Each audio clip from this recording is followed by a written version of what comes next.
വാഹനാപകടത്തിൽ പരിക്കേറ്റ യുവാക്കൾ ആംബുലൻസ് തകർത്തു എന്നുള്ള വാർത്ത കൂടി പുറത്തു വരുന്നുണ്ട്. ആംബുലൻസ് ജീവനക്കാരന് ഈ ആക്രമണത്തിൽ പരിക്കേൽക്കുകയും ചെയ്തു. അമൽ, ഇത് എന്താണ് സംഭവം? സാധാരണ വാഹനാപകടത്തിൽ പരിക്കേറ്റാൽ ആംബുലൻസ് ആണല്ലോ ആശ്രയിക്കുക, പക്ഷേ ഇവിടെ ആംബുലൻസ് ജീവനക്കാരനെ ഇവരെ ആക്രമിക്കുന്ന സ്ഥിതിയിലേക്ക് എത്തി. എന്താണ് ഈ സംഭവം? ഇന്ന് കാട്ടായിക്കോണം ഞെരിക്കലിൽ വെച്ചാണ് ഈ അപകടം ഉണ്ടാകുന്നത്. അപകടത്തിൽ പരിക്കേറ്റ വെമ്പായം സ്വദേശികളായ ഹാജർ അതോടൊപ്പം ജിതിൻ, ഈ രണ്ടുപേരെ മെഡിക്കൽ കോളേജ് ആശുപത്രിയിലേക്ക് കൊണ്ടുപോകുന്ന വഴിക്കാണ് ആംബുലൻസിനുള്ളിൽ വെച്ച് ആംബുലൻസിലെ ടെക്നീഷ്യനെ മർദ്ദിച്ചത്. ആ വാഹനത്തിനുള്ളിലെ മെഷീനുകൾക്ക് കേടുപാട് വരുത്തുകയും ചെയ്തിട്ടുണ്ട്.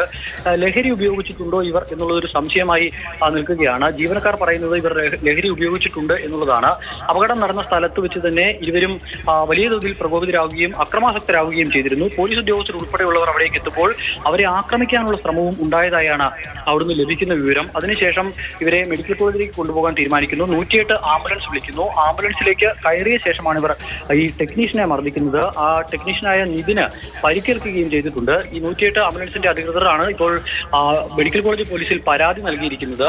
രണ്ടുപേരും വാഹനത്തിൽ വെച്ച് വലിയ തോതിൽ പ്രകോപിതരായി എന്നുള്ളതാണ് പറയുന്നത്. വാഹനത്തിന്റെ ദൃശ്യങ്ങളടക്കം നമുക്ക് കാണാനാവുന്നുണ്ട്. വാഹനത്തിന്റെ അകംഭാഗം പൂർണ്ണമായും തകർത്തിട്ടുണ്ട്. പരിക്കേറ്റ് ചോര ഒലിച്ചു വന്നതിന്റെ ആ ഒരു ദൃശ്യവും നമുക്ക് കാണാൻ കഴിയുന്നുണ്ട്. അവർക്ക് അവരെ കിടത്തിയിരുന്ന സ്ഥലത്തടക്കം ചോര ഇങ്ങനെ കിടക്കുന്നതും കാണാൻ കഴിയുന്നുണ്ട്. കൈക്കടക്കം പരിക്കേറ്റിട്ടുണ്ട്. ഇവർ മദ്യപിച്ച് വാഹനാപകടം ഉണ്ടാക്കി എന്നുള്ളതാണ് നാട്ടുകാർ പറയുന്നത്. പോലീസ് എന്തായാലും ഈ വിഷയത്തിൽ ഇപ്പോൾ അന്വേഷണം നടത്തി വരികയാണ്.